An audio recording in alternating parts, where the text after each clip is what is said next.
Hello बच्चों, चलिए प्रश्न को पढ़ते हैं और समझते हैं। यदि ए बी सी समांतर श्रेणी में है तथा ये गुणोत्तर श्रेणी में भी है तो सही कथन होगा। ए बराबर बी बराबर सी, या ए बराबर नहीं है बी बराबर नहीं है सी के, या फिर ए बराबर बी है और सी उसके बराबर नहीं है, या फिर इनमें से कोई नहीं। ठीक है बच्चों, तो देखिए प्रश्न को हल करते हैं। प्रश्न को हल करने से पहले हम इस प्रश्न की मुख्य अवधारणा लिखते हैं, जिसकी सहायता से हम इस प्रश्न को हल करेंगे।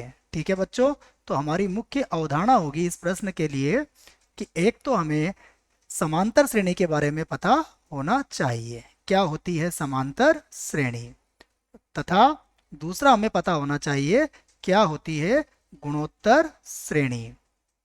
ठीक है, तो गुणोत्तर श्रेणी और समांतर श्रेणी के बारे में आपको पता होना चाहिए। ठीक है ना।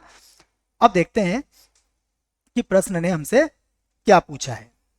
इसको श्रेणी को एक बार और लिख देते हैं। तो ये हो गई हमारी गुणोत्तर श्रेणी। ठीक है, अब देखिए ए बी सी हमारे किस में है, समांतर श्रेणी में है। तो अब आप देखिए कि ए बी सी अगर समांतर श्रेणी में है तो क्या होगा और गुणोत्तर श्रेणी में है तो क्या होगा। देखिए, यदि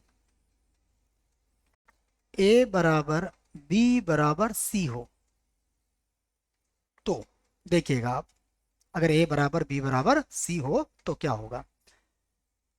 यहां पर देखिए, अगर ए बराबर बी बराबर सी हो तो बी माइनस ए बराबर जीरो होगा, सी माइनस बी बराबर भी जीरो होगा। तो क्या हम कह सकते हैं कि हमारा जो सार्व अंतर डी है उसका मान जीरो आएगा। फिर देखो, पुनः हम एक और बात यहां पर देख सकते हैं जिसमें हम गुणोत्तर श्रेणी का नियम लगा सकते हैं। तो देखो, गुणोत्तर श्रेणी का नियम के हिसाब से हम देखें तो हम इसका सार्व अंतर निकालते हैं। अगर b बटा a निकाला जाए और b और a बराबर हो तो कितना आएगा आंसर, एक आएगा। c बटा b निकाला जाए तो आंसर कितना आएगा, एक आएगा। तो क्या हम ये कह सकते हैं कि हमारा जो सार्व अंतर होगा वो एक होगा। तो इसका मतलब ये हुआ कि अगर a बराबर b बराबर c है तो वो जो श्रेणी होगी वो समांतर श्रेणी भी होगी और गुणोत्तर श्रेणी भी होगी। तो हमारा आंसर क्या होगा, a बराबर b बराबर c। आशा करता हूं आपको इस प्रश्न का उत्तर समझ में आया होगा। धन्यवाद।